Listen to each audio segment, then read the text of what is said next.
Hey, Crazy Mama Kelly here coming at you from my part of PA. It's been a while, I know. I work third shift, a lot of changes in my life. But I'm going to continue with the Great Book of Everything. But this isn't really in the Great Big Book of Everything, but this is a story about weird Pennsylvania, just as it is. This takes place in my favorite town in PA, one of my favorite towns in PA, Pittsburgh. Yay! So let's see what it has to say. Okay, so this is the most original haunted house in Pennsylvania, in America. It's on Conler Mansion in 1129 Ridge Avenue. It's in Manchester, the north side of Pittsburgh. The neighborhood, Manchester, north side of Pittsburgh. So let's see what it has to say about it. Okay, this was originally called the most haunted house in America. The home was formerly owned by a carpetbagger named Charles Wright Conler and his Mexican wife Linda, and their young servant girl named Essie. It was I already told you, it's north side, Manchester neighborhood of Pittsburgh. The story goes, it all started in 1871, in the winter of 1871, and right now I thought it was appropriate because this is winter. We all been having a crappy winter, but this is when it started. It started in the winter of 1871 with Linda's discovery of Charles having an affair with their maid. Linda was so enraged, she stabbed Charles to death, and she chopped off the head of Essie. And for the next 20 years, the house remained vacant. It was remodeled to accommodate railroad workers in 1892, but they soon moved out, claiming they heard sobbing and screaming of a woman. So they moved the heck out of there. Who wouldn't, right? Okay. So it said around then, it said vacant for a while again, and then around the year 1900, a doctor named Adolph C. Braunrichter bought the home. Keeping to himself, the doctor was rarely seen by his neighbors. But then on August 21st, 1901, the family next door had a terrifying scream from the Braunrichter residence. Wrote, and this is from the book Haunted Houses, and who wrote it was Richard Weiner and Nancy Osborne. What they wrote is, when they ran outside to investigate, the neighbors saw a red explosion, like flash through the house. And the earth tumbled, and the earth quaked below, and the earth under them tumbled, and the side walls cracked. Every window in the doctor's house was shattered. When the officials finally came to investigate, they found a decomposing female body strapped to think about that. Decomposing female body strapped to the bed, and 5 headless young women in basement graves. Dr. Braunrichter had been experimenting with severed heads, wrote Reiner and Osborne. Apparently, he had been able to keep some alive for a short periods after decapitation. Dr. Braunrichter, meanwhile, had disappeared, and the house once again stood vacant. So that's pretty scary, huh? There's still more to this house. Okay. So, as a result of the reputation for being a haunted house, the house stood empty for several years. Before undergoing its second remodeling to ready for housing immigrant Equint Gas Company workers. The workers experienced many strange occurrences, but wrote them off as pranks by American workers they had replaced for lower wages. One night things took a tragic turn, however, as 2 of the workers were found dead in the basement. One had a board driven through his chest like a stake, and the other one was hanging from the rafters. These men had been seen alive just minutes earlier. Then in 1920, the famous scientist and inventor Thomas Edison came to study the house. Edison spoke of a machine that he was building to allow communication with the dead. Edison died before the mechanism was perfected.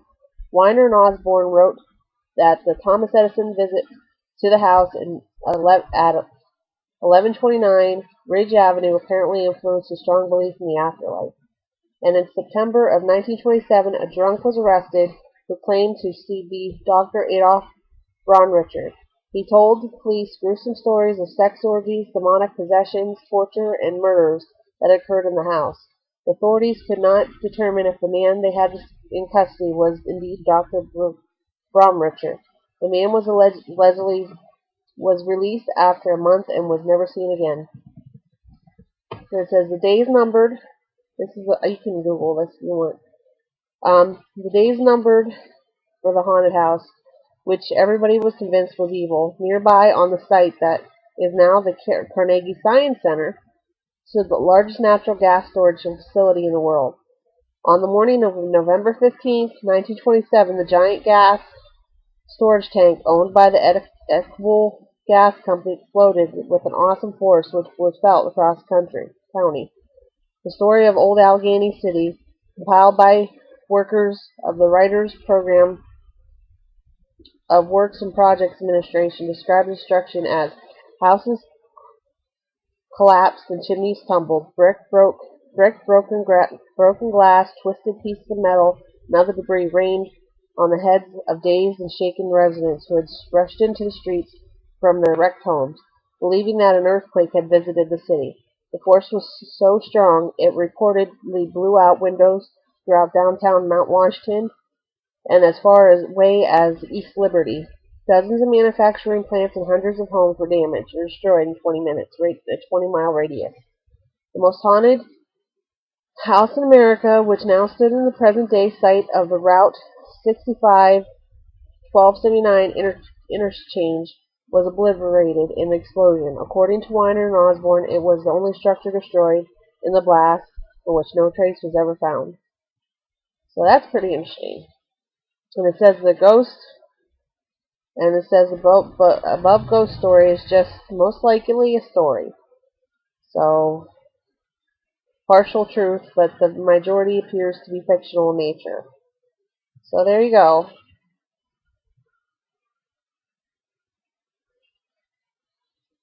So I don't know. So that's just another story for you by Crazy Mama Kelly about our good old town Pittsburgh, only 2 hours away from where I live here.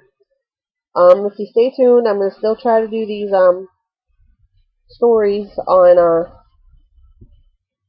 Most Haunted PA or Weird PA or whatever else. And if you have a couple stories, just send them on my way. I have no problem listening to a good tale. You know, that's what I like to do. Also, me and the kids want to do some parody videos. We're gonna, I think we're gonna do. I don't know who everybody feels, but you know, I miss it. I've been lately missing the '90s, and so I've been lately watching. Excuse me, that's my email. But I've been lately watching the '90s shows lately, and one of my absolute favorites from the '90s is Buffy the Vampire Slayer. I know I'm a dork, I can't help it, but I like that show. So, me and the kids decided we're gonna do a video, probably, or a couple, to see how it goes. When spring comes around, we're gonna possibly do, we're gonna call it Biffy the Vampire Slayer, but the Slayer of the later years. So keep tuned for that. It should be pretty interesting. We have a lot of ideas. It's the middle of winter, so you know how it is. It's still winter, but it's not yet spring. It's just in the verge there, because good old Punxsutawney Phil told us 6 more weeks of winter. Yay! But we're trying to come up with new things, new themes, new projects. I always have things running around in my brain. I just want to get them out on film. What the heck? You have fun while you do it. Alright, thanks for watching Crazy Mama Kelly. If you haven't subscribed please subscribe below. Hopefully we can start pounding out some more videos for you. And getting out to some of these sites to show you, what they're all about and everything. And show you my part of PA. So, blessings and take care and peace. And thanks for watching. And, I appreciate all that you take your time out to watch me and my crazy videos. So thanks a lot. Alright, peace. Bye-bye.